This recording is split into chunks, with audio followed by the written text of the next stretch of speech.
मैं Puneet Srivastava Anjani history class में आप सभी लोगों का स्वागत करता हूं। आज की क्लास में हम लोग प्राचीन भारत के इतिहास के स्रोत के विषय में अध्ययन करेंगे। जैसा कि पिछली कई क्लासों में हम लोगों ने प्राचीन भारत के इतिहास के स्रोत के विषय में पढ़ा है। यह चैप्टर बहुत बड़ा है क्योंकि ये एंशिएंट से लेकर मतलब जो पुरातात्विक साक्ष्य है वहाँ से लेकर के और जितने भी धार्मिक ग्रंथ हैं, अर्ध धार्मिक ग्रंथ हैं, धार्मिकेतर ग्रंथ है जैसे बौद्ध हो गया और जैन हो गया, उसके बाद जो लौकिक साहित्य है जो राजाओं के संरक्षण में और व्यक्तिगत तौर पे लिखे गए थे, उन ग्रंथों का भी अध्ययन हम लोग भी इसमें करते हैं। तो इस वजह से ये चैप्टर थोड़ा बड़ा हो जाता है। तो आज हम लोग पढ़ेंगे प्राचीन भारत के इतिहास के स्रोत। प्राचीन भारत के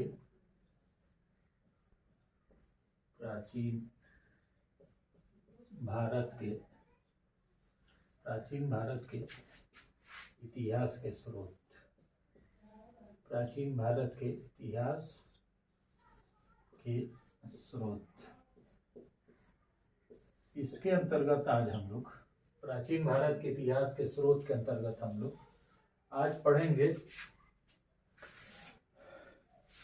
धार्मिक ग्रंथ, लौकिक ग्रंथ, विदेशी यात्रियों के विवरण। तो इसमें सबसे पहले हम लोग पढ़ेंगे साहित्यिक साक्ष्य। क्या पढ़ेंगे? साहित्यिक साक्ष्य।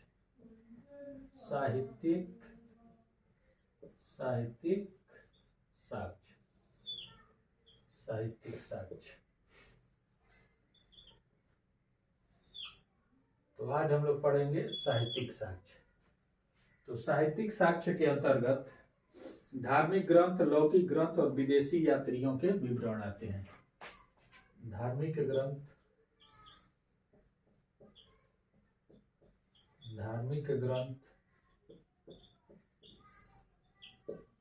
दूसरा लौकिक ग्रंथ,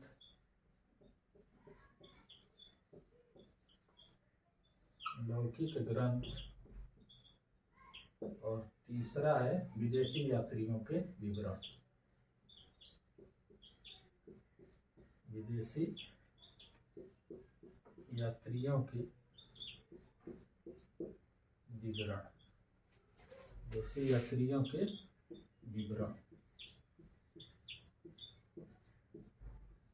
तो इस प्रकार हम देख रहे हैं कि जो प्राचीन भारत के इतिहास के स्रोत हैं उनमें साहित्यिक स्रोत या साहित्यिक साक्ष्य के अंतर्गत हम किनका अध्ययन करते हैं। तो जो साहित्यिक साक्ष्य है या साहित्यिक स्रोत है, क्या है? साहित्यिक साक्ष्य या साहित्यिक स्रोत। तो ये जो साहित्यिक साक्ष्य है, साहित्यिक साक्ष्य के अंतर्गत हम लोग पहले पढ़ेंगे धार्मिक ग्रंथ। कितने धार्मिक ग्रंथ है जो प्राचीन इतिहास के विषय में बताते हैं। फिर लौकिक ग्रंथ जो राजाओं के संरक्षण में विद्वान लिखते थे उसको लौकिक ग्रंथ कहते हैं। व्यक्तिगत स्तर पे जो लोग समाज को लेकर के, राजनीति को लेकर के, धर्म को लेकर के जो अपने ग्रंथों की रचना की, उनको भी लौकिक ग्रंथ के अंतर्गत रखते हैं।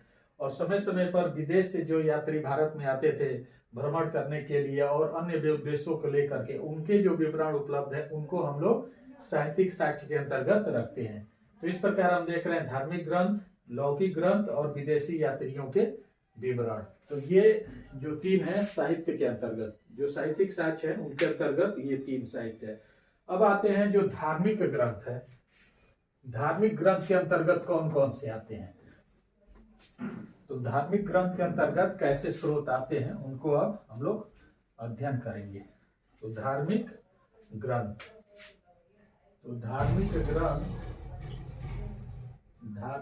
के अंतर्गत है धार्मिक ग्रंथ।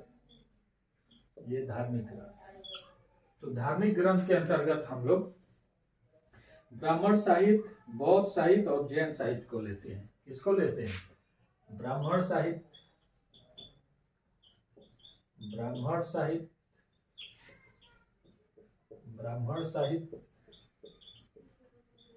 दूसरा बौद्ध साहित्य,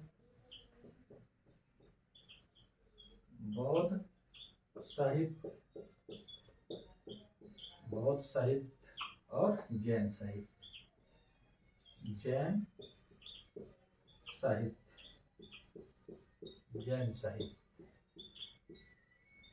तो ये जो तीन धार्मिक ग्रंथ के अंतर्गत साक्ष्य हैं कौन कौन से हैं? धार्मिक ग्रंथ के अंतर्गत ब्राह्मण साहित्य, अभी इसका हम डिटेल में अध्ययन किया जाएगा। दूसरा है बौद्ध साहित्य, तीसरा है जैन साहित्य। तो धार्मिक ग्रंथ के अंतर्गत, किसके अंतर्गत? धार्मिक ग्रंथ के अंतर्गत ये स्रोत के रूप में आते हैं। कौन? ब्राह्मण साहित्य आता है, बौद्ध साहित्य आता है और जैन साहित्य आता है। अब हम ब्राह्मण साहित्य के अंतर्गत बात करेंगे तो ब्राह्मण साहित्य के अंतर्गत बहुत सारे ग्रंथ आते हैं। ब्राह्मण साहित्य के अंतर्गत बहुत सारे ग्रंथ आते हैं। ब्राह्मण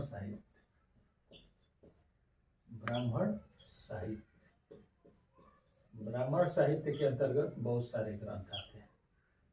ब्राह्मण साहित्य, तो ये ब्राह्मण साहित्य है या स्रोत है, ब्राह्मण साहित्य या स्रोत।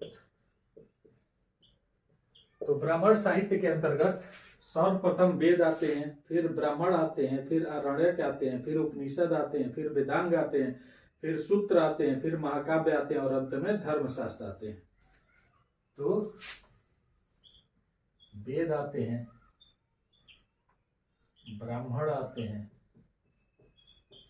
ब्राह्मण ग्रंथ, फिर आरण्यक आते हैं, आरण्यक ग्रंथ आते हैं और उपनिषद आते हैं, उपनिषद आते हैं। वेद आते हैं, ब्राह्मण ग्रंथ आते हैं, आरण्यक आते हैं, उपनिषद आते हैं। इन चारों को वैदिक साहित्य के 4 भाग हैं। इन चारों को वैदिक साहित्य कहते हैं। इन चारों को क्या कहते हैं? वैदिक साहित्य कहते हैं।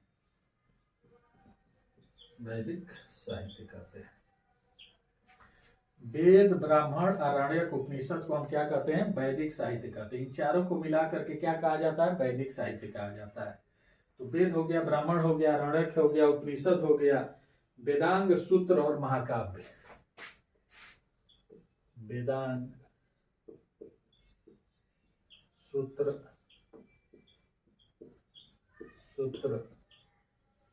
महाकाव्य, रामायण एवं महाभारत और रामायण प्लस महाभारत,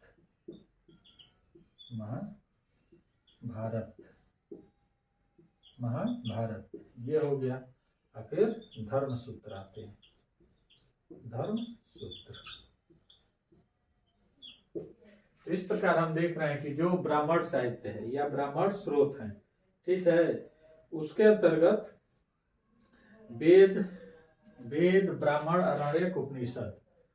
ब्राह्मण साहित्य के अंतर्गत सर्वप्रथम वेद आते हैं, फिर ब्राह्मण आते हैं, फिर आरण्यक आते हैं, फिर उपनिषद आते हैं।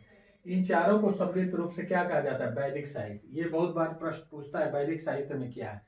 तो वैदिक साहित्य में वेद है, ब्राह्मण है, आरण्यक है, उपनिषद है और इनको सम्मिलित रूप से क्या कहते हैं? वैदिक साहित्य कहते हैं। और ब्राह्मण साहित्य के अंतर्गत वेदांग है, सूत्र है, महाकाव्य, रामायण और महाभारत है और धर्म सूत्र है। धर्म सूत्र के भी 3 भाग है, आगे हम लोग अध्ययन करेंगे। तो इस प्रकार हम लोगों ने देखा ब्राह्मण साहित्य या ब्राह्मण स्रोत के अंतर्गत हम क्या क्या लेते हैं? वेद को लेते हैं, ब्राह्मण को लेते हैं, आरण्यक को लेते हैं, उपनिषद को लेते हैं। इनको सम्मिलित रूप से हम वैदिक साहित्य कहते हैं। और उसके बाद जो इसी में ब्राह्मण साहित्य में वेदांग भी आते हैं। 6 वेदांग है।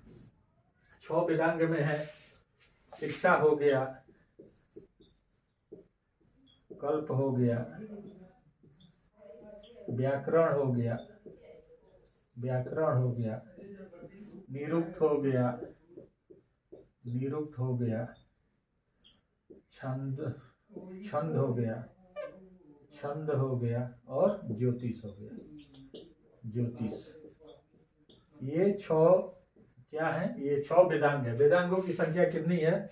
तो वेदांगों की संख्या 6 है। शिक्षा है, कल्प है, व्याकरण है, निरुक्त है, छंद है, ज्योतिष है। शिक्षा की तुलना नाक से की गई है, कल्प की तुलना हाथ से की गई है, व्याकरण की तुलना मुख से की गई है, निरुक्त की तुलना कान से की गई है, छंद की तुलना पैर से की गई और ज्योतिष की तुलना आंख से की गई। ये वेदांग 6 वेदांग माने गए हैं, जिसमें पहले नंबर पर है शिक्षा, फिर कल्प, फिर व्याकरण, फिर निरुक्त, फिर छंद, फिर ज्योतिष। उसके बाद सूत्र साहित्य आते हैं, फिर महाकाव्य में रामायण और महाभारत आते हैं और धर्म सूत्र आते हैं। तो इस प्रकार हम लोगों ने ब्राह्मण साहित्य को देखा। अब आते हैं जो धर्मशास्त्र के 3 भाग हैं, धर्म सूत्र, स्मृतियां और टीकाएं। ये जो धर्मशास्त्र है, धर्मशास्त्र के 3 भाग हैं। धर्मशास्त्र के कितने भाग हैं? 3 भाग हैं।